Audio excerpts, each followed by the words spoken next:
चलिए, Newton's law of cooling क्या समझाता है? अब देखिए, बड़े इंटरेस्टिंग सा टॉपिक है ये। नाम समझा रहा है कि पहली बात तो किसने इजाद किया होगा वो तो नाम लिखा ही है पहले। ठीक है, तो न्यूटन भैया जैसे ही हमारी जिंदगी में हमें लगता है कि न्यूटन का काम खत्म हो गया, साथ में फुदुक के आ जाएंगे हर बार। ठीक है, तो न्यूटन भैया आए और लेकर आए हैं law of cooling. Law of cooling नाम समझा रहा है कि कहीं ना कहीं एक ऑब्जेक्ट को ठंडा करने के लिए क्या मैथमेटिकल रूल यूज करते होंगे, हम उसके बारे में बात कर लेंगे यहाँ पे। ठीक है, अब आप जो प्राइमरली चीजें जानते हैं, मैं उसके बारे में थोड़ा सा पहले शुरुआत करूंगा वहीं से, फिर धीरे धीरे देखते हैं क्या कर सकते हैं। आप लोग जानते हो एमिसिव पावर के बारे में हम लोगों ने लास्ट लेक्चर तक पढ़ा था, जिसमें हम लोगों ने पढ़ा कि emissive power of a black body का फॉर्मूला जो है नॉर्मल बॉडी, चले काम करते ब्लैक बॉडी नहीं लेते, नॉर्मल ऑब्जेक्ट के लिए बात करते तो क्या हो जाएगा, E टाइम्स EB। सही बात है, एमिसिविटी के हिसाब से बताया था। ठीक है, तो नॉर्मल ऑब्जेक्ट के लिए हम लोग ये लिखेंगे, EB का हम लोग को फॉर्मूला पता है sigma T⁴ minus TS⁴, where TS is surrounding temperature. ठीक है, जब हम न्यूटन्स लॉ ऑफ कूलिंग को कंसीडर कर रहे हैं तब हमेशा एक बात को ध्यान में रखेंगे। ठीक है, यहां पे मैं लिख देता हूं, temperature T is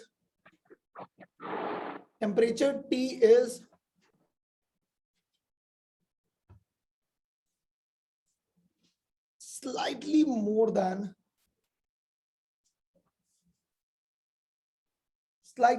than the surrounding TS, then surrounding temperature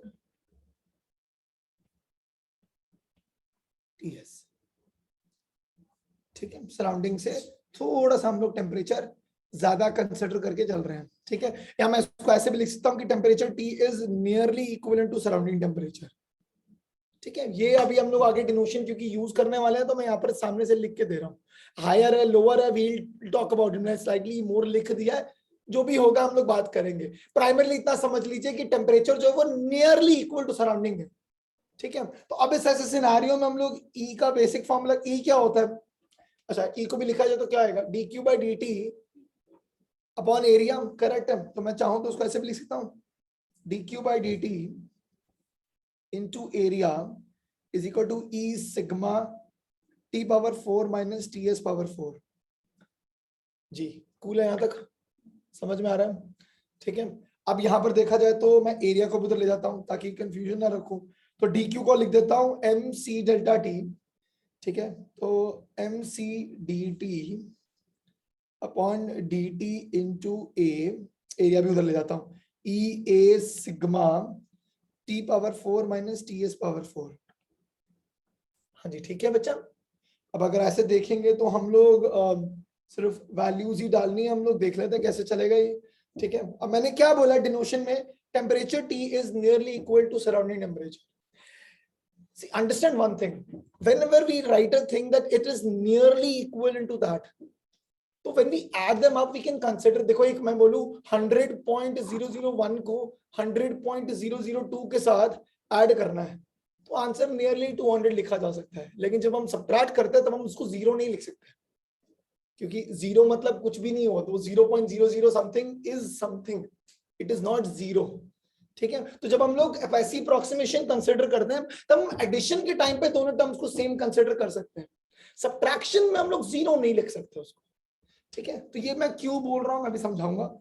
जैसे कि dt/dt के फॉर्म में लिख देंगे तो इक्वेशन क्या बन जाएगी, E सिग्मा अपॉन mc, अच्छा T⁴ माइनस TS⁴, इसका क्या फॉर्मूला होगा, it's like A² minus B²। अब उसका भी स्क्वायर है, मतलब क्या हो जाएगा, इसका से लिख सकते हैं T² plus TS² into T² minus TS²। Can I right it like this? ठीक है, A² माइनस B² का फॉर्मूला लिखा है, अब ये भी A² माइनस B² है, तो इसका मतलब मैं इसको आगे फर्दर क्या लिख सकता हूं, E sigma mc T² plus TS² into T plus TS into T minus TS। सही है। अब मैंने क्या बोला था, मैंने ये बोला कि जब हम लोग ऐड करते हैं क्योंकि वो नियरली इक्विवेलेंट है तो मैं दोनों को बराबर टर्म कंसिडर कर सकता हूं क्योंकि राउंड ऑफ सेम ही आने वाला है। तो अगर ऐसा कुछ है तो उस कंडीशन में क्या हो जाएगा, ई ए सिग्मा अपॉन एम सी, ये क्या हो जाएगा 2ts स्क्वायर, और ये भी क्या हो जाएगा T plus T S 2ts, है ना। टेम्परेचर टी जो है वो सराउंडिंग टेम्परेचर के पास है, तो हम लोग क्या कर देंगे, टेम्परेचर टी को टी को टीएस के बराबर लिख दें और टीएस ही लिख देते हैं। जब नियरली है तो ना के बराबर का चेंज है तो मैं साथ में ऐड कर देता हूँ, और यहाँ आ जाएगा टी माइनस टी एस। तो हेंस इसको जब हम लोग फर्दर सॉल्व कर रहे हैं हमारे को क्या मिल रहा है, 4e sigma T S cube upon M C into T minus T S. ठीक है, अब यहां पर मेरी बात समझिए, हम लोग कर क्या रहे हैं, कूलिंग कर रहे हैं। कूलिंग कर रहे हैं तो मतलब क्या हुआ, जो चेंज इन टेम्परेचर हम लोग एक्सपेक्ट कर रहे हैं विद टाइम वो क्या होगा, कम होता जाएगा। मतलब final temperature should be less than the initial temperature. मैं समझ रहा हूँ क्या बोल रहा हूँ, है ना। ठंडा हो रही है चीजें, तो पहले ये टेम्परेचर मान लीजिए इसके अंदर जो पानी है वो पहले 20 डिग्री सेल्सियस में था, क्योंकि आसपास का टेम्परेचर कंपैरेटिवली कम है, तो ये 20 का धीरे धीरे क्या होगा 19 होगा। तो जो चेंज आया फाइनल टेम्परेचर कम है इनिशियल टेम्परेचर से, इसका मतलब dt का वैल्यू नेगेटिव आएगा, है ना। और यहां पर देखो जरा, 4 नंबर कांस्टेंट है, E कांस्टेंट है, सिग्मा कांस्टेंट है, एरिया कांस्टेंट है, सराउंडिंग टेम्परेचर कांस्टेंट है, मास कांस्टेंट है, स्पेसिफिक हीट कांस्टेंट है। पांचों चीजें जितनी यहां पर लिखी गई हैं वो सारी की सारी कांस्टेंट है। ठीक है, तो हम लोग इसको क्या लिख सकते हैं, हम लोग इसको लिख सकते हैं dt by dt is equal to minus K T minus T S, minus K T minus T S. समझ में आया क्या किया मैंने, माइनस के क्यों लिख दिया, नेगेटिव क्यों लिखा है, क्योंकि चेंज इन टेम्परेचर नेगेटिव है, कूलिंग हो रही है। और 4e sigma ts power 3 upon mc सब चीजें कांस्टेंट है, तो उसको एक स्मॉल के लिख दिया। हमें नंबर याद करने की जरूरत नहीं है, प्राइमरली यही समझने की जरूरत है कि हाँ ठीक है भैया ये कोई कांस्टेंट टर्म है जिसको हम लोग याद कर रहे हैं। I hope everyone is okay with this. ठीक है, इसको नोट कर लीजिए। यहां तक तो मैं समझ में आ गया। अब अगर इसको और थोड़ा एलैबोरेट करें, फाइनल फॉर्मूला, सर क्वेश्चन का आंसर कैसे निकालना है, तो मैं मान के चलता हूं if initial temperature at time t is equal to 0 was capital T naught, and at time t it is capital temperature is capital T, then तो हम लोग क्या कर रहे हैं, टी नॉट टेम्परेचर से टी टेम्परेचर तक लेकर जा रहे हैं। इसका मतलब अब देखो क्या करूंगा मैं, इस इक्वेशन से ही मैं कुछ इलैबोरेट करने वाला हूं। वैसा कुछ रहेगा कि मैं dt by T minus T S is equal to minus K D T लिख देता हूं, और दोनों साइड्स को इंटीग्रेट कर दूंगा। अब मैंने क्या दिया, 0 टाइम पे इनिशियल टेम्परेचर टी नॉट है, और टी टेम्परेचर पे सॉरी टी टाइम पे कैपिटल टी टेम्परेचर हमारे को मिल गया। ठीक है, अब अगर ऐसा मिल रहा है तो उस कंडीशन में अब क्या करेंगे, ये 1 अपॉन एक्स डी एक्स का आंसर क्या होता था, ln, है ना, लॉग लगाते थे। तो हम लोग क्या कर देंगे, ln t minus T S as the answer. Limit set कर देते हैं t नॉट से लेकर t तक इज इक्वल टू, अच्छा -1 ऊपर भी आएगा ना, पावर भी है नीचे, नहीं चलो कोई बात नहीं। मैं प्राइमरली या मैं काम करता हूँ, बेसिकली तुम्हारे को आंसर ही दे देता हूँ, minus K integration of D T 0 to t। ठीक है, मैं डायरेक्ट आंसर लिख देता हूं ताकि आप लोगों को कोई प्रॉब्लम ना रहे। इसको मैं क्या लिख दूंगा, ln of t, upper limit t है तो t की जगह t लिख देंगे, माइनस t की जगह t नॉट लिख दीजिए, ये आ गया, is equal to minus K T लग जाएगा। अब ऐसे में हमारा क्या मिल रहा है, ln of t minus T S upon T not minus T S is equal to minus K T. ln को उस तरफ ले जाते हैं तो हम लोग को क्या मिल जाता है, हमें मिल जाता है e rest power minus K T. मैं एक फाइनल टेम्परेचर का आंसर लिख देता हूं आपके लिए, t is equal to T S plus T not minus T S E raised power minus K T. कुछ नहीं किया मैंने, इस टर्म को मैं ऊपर ले गया, इसके साथ मल्टीप्लाई कर दिया, और माइनस टीएस को उधर लेके जाके प्लस कर दिया। That's the final conclusion. तो कभी भी न्यूटन्स लॉ ऑफ कूलिंग के क्वेश्चन आने हैं तो हम कुछ इस तरीके से सॉल्व करेंगे, इस इक्वेशन को यूज करने वाले हैं। ठीक है, तो अभी जैसी मैंने लाइन बोली कि हाँ बेटा ये फॉर्मूला यूज करना है, आधी जनता की इधर भी और इधर भी, हर जगह जहां से भी देखो तो आगे क्या है, लगाना है, क्या है, ये कैसे करना है ना। तो भाई बेस्ट वे है, ये कर लिया, देख लिया ना, तो एग्जाम में डेरिवेशन पूछी जाएगी ना, ये डेरिवेशन सिलेबस में दी हुई है, तो क्यों पढ़ा रहे हो, क्योंकि ये यूज भी नहीं करना, क्वेश्चन भी ऐसे सॉल्व नहीं करने। क्वेश्चन कैसे सॉल्व करना मैं शॉर्टकट दे रहा हूँ। ठीक है, तो ये जो करवाया ये क्या था, कुछ नहीं, टाइम पास, ज्ञान लेने का कभी कभी, है ना। तो क्वेश्चन सॉल्व करने के लिए हम लोग आएंगे, इसको किस तरीके से सॉल्व करते हैं, तो यहां पर मैं लिख देता हूं, एवरेज फॉर्म ऑफ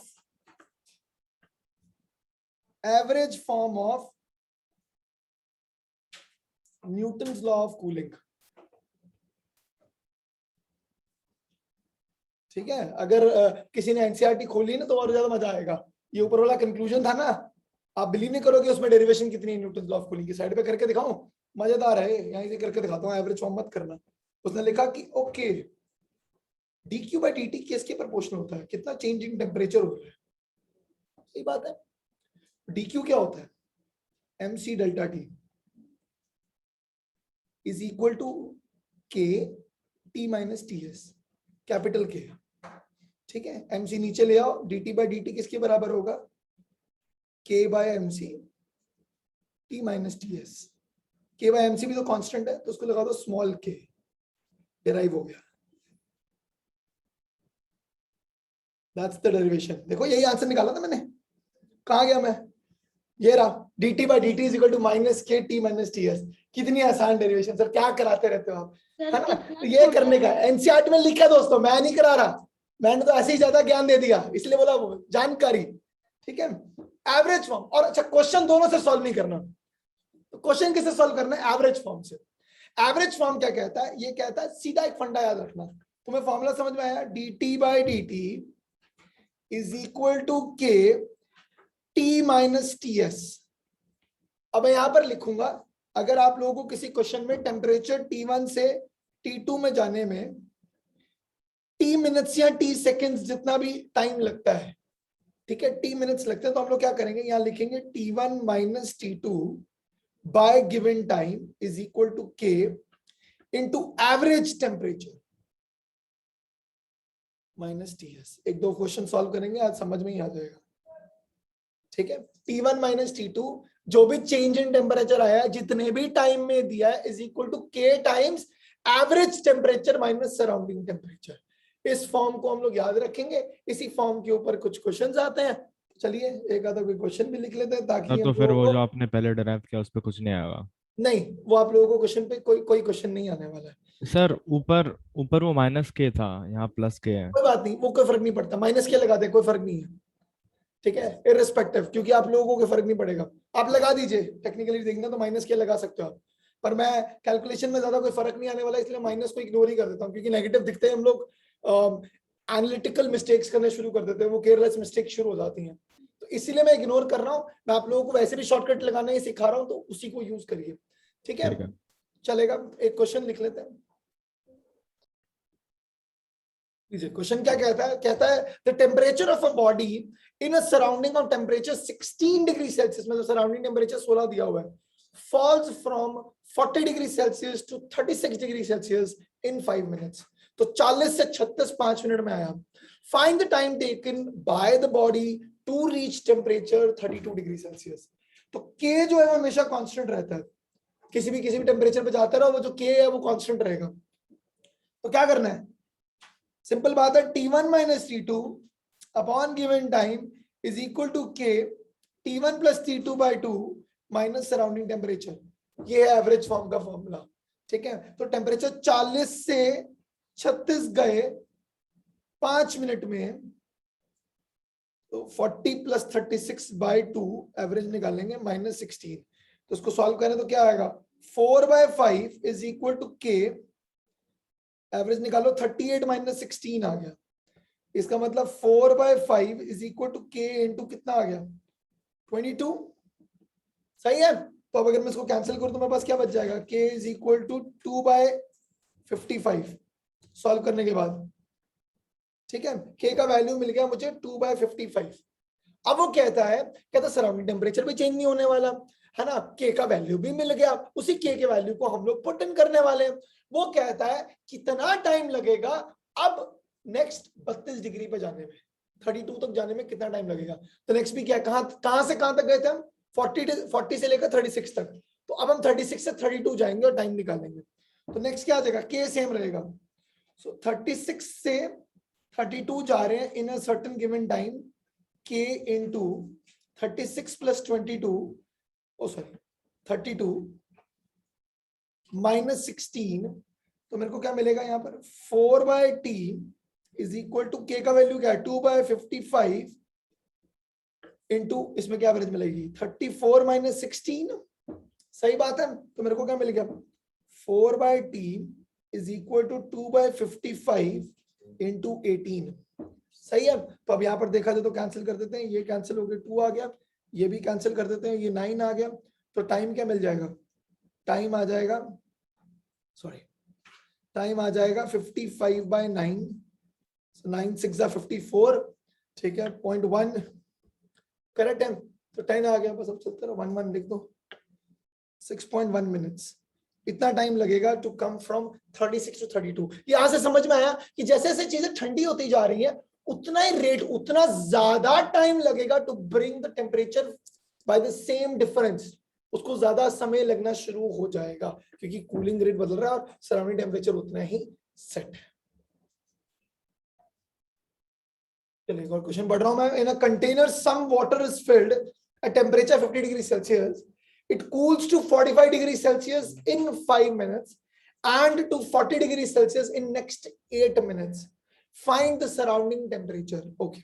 ये देखिए इसका मतलब क्या हुआ, 50 minus 45 5 minutes में हो रहा है, that is equal to k times 50 plus 45 by 2 minus surrounding temperature पता नहीं, सही है ये आ रहा है। तो इसको मैं थोड़ा सा शफल, मतलब थोड़ा अच्छा लिख देता हूँ, 5/5 is equal to k 47.5 minus ts, इसको 5/5 भी कैंसिल कर सकता हूँ, इसको मैं 1 लिख सकता हूँ डायरेक्टली, ठीक है। ये आ गया मेरा इक्वेशन नंबर 1। सेकंड केस क्या था, वो 45 से 40 जा रहा है 8 मिनट्स में, एवरेज क्या आएगा 45 plus 40 by 2 minus surrounding temperature, this means 5/8 is equal to k times 42.5 minus ts. Now this becomes equation number 2. तो एक इक्वेशन ये रही, एक इक्वेशन ये रही, ठीक है। अब इन दोनों इक्वेशंस को अगर मैं डिवाइड कर दूं, मतलब मान लो मैं कहता हूं 1 divided by 2 कर लेते हैं, तो मुझे क्या मिल जाएगा 1/5/8 is equal to k times 47.5 minus ts upon k times 42.5 minus ts. So k और k कैंसिल हो गया, मेरे को क्या मिल गया 8/5 is equal to 47.5 minus ts upon 42.5 minus ts, ठीक है। क्रॉस मल्टीप्लाई कर देते हैं, so 8 into 42.5, 5 into 47.5, लो भाई मल्टीप्लाई कर देते हैं, 40 4 के ऊपर 16 20 32 34 340 minus 8 ts is equal to 25 2 gone up 37 3 23 minus 5 ts, that implies एक दूसरे इधर उधर कर दो, अपने आप समझ में आ जाएगा। 102.5 is equal to 3 ts. So surrounding temperature is 102.5 by 3. So let's strike it out. 3 4.1 6, यहाँ 7 लिख दो डायरेक्टली क्योंकि 6 6 7 आना है। तो 34.17 degree Celsius is the surrounding temperature, ठीक है। आई होप समझ में आया। चलिए इसके बाद हमने कोई एक टॉपिक रेडिएशन के अंदर रह गया है, let me discuss that now, ठीक है। And that is known as Wien's displacement law, बड़ा इंटरेस्टिंग सा फंडा है। वेन्स डिस्प्लेसमेंट लॉ कहता है यार, अच्छा मैं before I get on to it मैं फंडा समझाता हूँ, फिर वहां से फॉर्मूला के बेसिस पे समझाता हूँ। मान लीजिए ये पेंसिल जो है ये आयरन की बनी हुई है, ठीक है। मैं क्या करता हूँ, मैं इसको फर्नेस में डालता हूँ 3 मिनट के लिए, फर्नेस में डाला 3 मिनट के लिए, बाहर निकाली, पकड़ के प्लकर से बाहर निकाली, ठीक है। अगर कुछ उसके ऊपर एशेस लगी हुई तो साफ सुफ की, और उसको ऐसे रख दिया, पेंसिल को सरफेस पे ऐसे रख दिया, ठीक है। और मैं आप लोगों में से किसी को बोलता हूँ कि जाना जरा पेंसिल पकड़ के लाना वो, तो जैसे ही तुम उसको टच करने वाले होगे ना, तुम्हें एक सेंस आएगा कि 1 मिनट ही प्रैंक है, क्योंकि तुम जैसे ही उसको टच करने वाले होगे तुम्हें सेंस होगा कि ये गर्म है, ठीक है, क्योंकि वो रेडिएशन बाहर निकाल रहा है, सही है। तो वो जो रेडिएशन बाहर निकल रही है उसको हम लोग क्या बुलाएंगे, इंफ्रारेड रेज, जो दिख नहीं रहे लेकिन वो हीट अप है। यही बेसिकली टेक्नोलॉजी यूज करते हैं जब ये कोविड के लिए आप गन रख रहे हैं, वो भी इंफ्रारेड रेज ही चेक करती हैं, ठीक है। कुछ दिखती नहीं है रेज, बस टेम्परेचर चेक कर रहे हैं। या वो मशीन्स भी आती थी ना जो एयरपोर्ट्स के थ्रू हम लोग निकल के जाते थे, तो वो पूरा दिखा देते हैं, जहाँ रेड रेड रेड होगा और कहीं ब्लू ब्लू होगा। रेड रेड मतलब ज्यादा टेम्परेचर हाई है, ठीक है, जिसका टेम्परेचर ज्यादा हाई रहेगा वो रेड हो जाता है। तो बेसिकली वो इंफ्रारेड रेज डिटेक्ट करते हैं, ठीक है। अब मैं क्या करता हूँ, मैं इसको रॉड को फर्नेस के अंदर 10 मिनट के लिए या 15 मिनट के लिए छोड़ देता हूँ। अब जब मैं उसको पकड़ के बाहर निकालूंगा तो क्या होगा, रेड हॉट हो जाएगा, और आपको पता लगेगा कि अब नहीं, मैं बोलूंगा लेके आओगे, अच्छा है ना, तो आपको दूर से ही दिख रहा है, क्यों, क्योंकि वो लाल हो चुका है, वो रेड हॉट है। तो जैसे जैसे टेम्परेचर बढ़ता है वैसे वैसे क्या हो रहा है, कहीं ना कहीं वो रेडनेस आ रही है। एक काम करता हूँ, इसी रॉड को आधे घंटे के लिए फर्नेस में रख देता हूँ, तो जब आप निकालने के लिए जाएंगे तो दिखेगा ही नहीं कि कहाँ है, क्योंकि वो येलो हो चुका होगा, है ना। तुम बाहर में निकालोगे तो रेड हॉट नहीं, वो येलो हॉट है। उसको और टाइम के लिए रखो, क्या हो जाएगा, वो ब्लूइश होने लग जाएगा, वो व्हाइटिश होने लग जाएगा। And that's the principle. कोई ऑब्जेक्ट अगर टेम्परेचर उसका एक पर्टिकुलर लेवल तक का है तो वो रेड हॉट होता है, ठीक है। जैसे अब उसके बाद और देर तक रखोगे, उसका टेम्परेचर और ज्यादा है तो वो येलो कलर में दिखता है, जैसे कि हमारा सन, तो उसके ऊपर जितना टेम्परेचर है वो टेम्परेचर के बेसिस पे वो येलो कलर का ही दिखना चाहिए।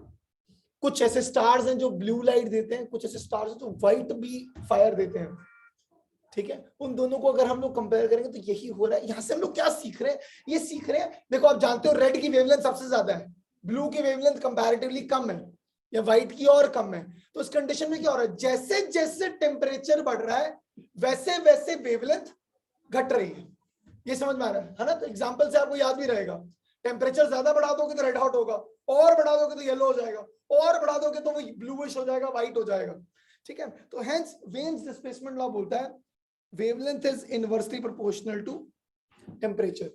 Wavelength is inversely proportional to temperature. Hence इसमें अगर हम इसको लिखेंगे तो lambda is equal to हम लोग b by t भी लिख सकते हैं,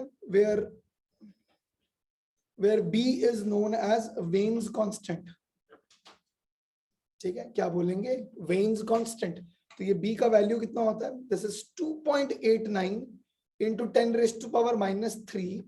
ऐसा यूनिट क्या होगा, वेवलेंथ का मीटर, टेम्परेचर का केल्विन, तो हम लोग क्या लिख देंगे, metre kelvin. That's the value of B. Wien's constant का value 2.89 10 raised to -3 metre kelvin रहता है, ठीक है। इसको in fact graphically Wien's displacement law को कुछ इस तरीके से रिप्रेजेंट करते हैं, ठीक है। तो मैं इसकी रिप्रेजेंटेशन भी दिखा देता हूँ।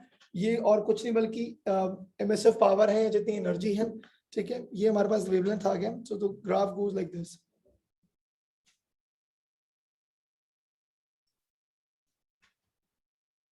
ये अलग अलग पीक्स रहेंगी,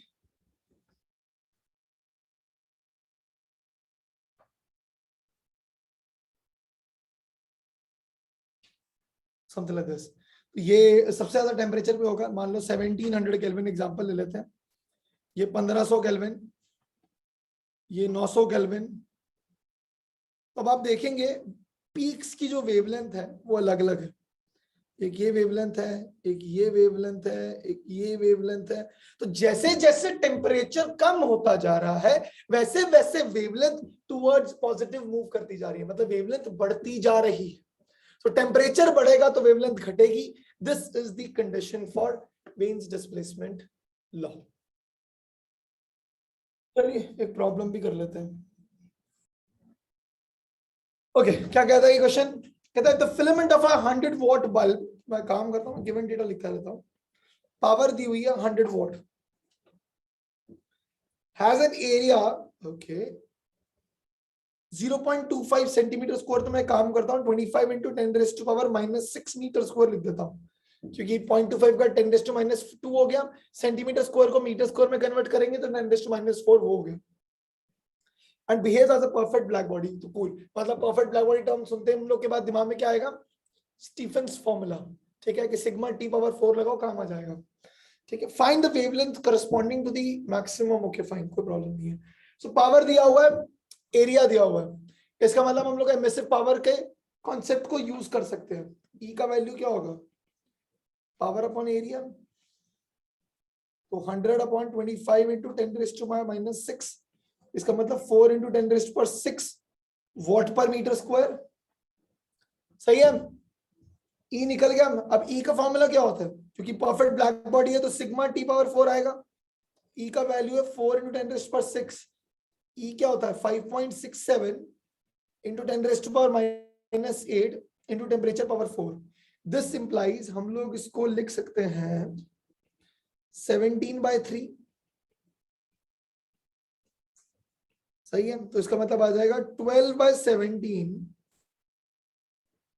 into 10⁻14 is equal to T power 4। इसका मतलब टी पावर 4 का हमारे को आंसर मिल जाएगा 1200/17 इंटू 1200 है बेटा, कंफ्यूज मत होना, 2 0 यूज कर रहा हूँ, 10⁻12, क्योंकि मुझे फोर्थ पावर निकालनी है ना, तो मैं अगर फोर्थ पावर निकालूंगा तो टी इज इक्वल टू क्या हो जाएगा 1200/17 का फोर्थ पावर इंटू 10⁻12 का फोर्थ पावर क्या आएगा 12/4, मतलब 10⁻3 आ गया, ठीक है। 10⁻3 आ गया।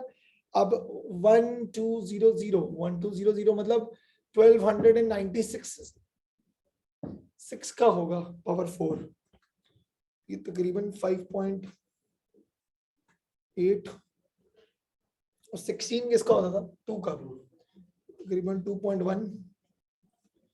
मैं डायरेक्टली इसकी कैलकुलेशन, मैं फाइनल आंसर दे देता हूँ यार, सॉल्व करके देख लेना, 2898.14 केल्विन दे रहा है, ठीक है। तो मैं आपको डायरेक्ट आंसर दे रहा हूँ, मैंने सबको बोला कि मैं इतनी हैवी कैलकुलेशन कर रही हूँ, पर मैंने फिर भी आपको एक अप्रोक्सीमेट आंसर निकाल के दिखा दिया है कि आप ऐसे करके सॉल्व भी कर सकते हैं, ठीक है। तो ये आ गया टेम्परेचर, टेम्परेचर पता तो वेवलेंथ निकाल सकते हो, पढ़े लिखे हम इतने तो, ठीक है। तो lambda is equal to B/T, answer आ गया, lambda is equal to 2.89 into 10⁻³ upon 2898, तो तकरीबन वो कैंसिल ही हो रहा है, तो कितना आ जाएगा 10⁻³ ये रहा, नीचे कैंसिल करोगे तो क्या बच जाएगा, तो 10⁻6 आ गया मीटर्स अप्रोक्सीमेटली, ये इसका आंसर आ गया। एग्जैक्ट आंसर दिया हुआ 9971.9, लिख देता हूँ, एग्जैक्ट लिखा हुआ 9971.9 एंगस्ट्रॉम यूनिट, एंगस्ट्रॉम मतलब 10⁻10 के स्केल पे आंसर दिया हुआ, दैट्स इट।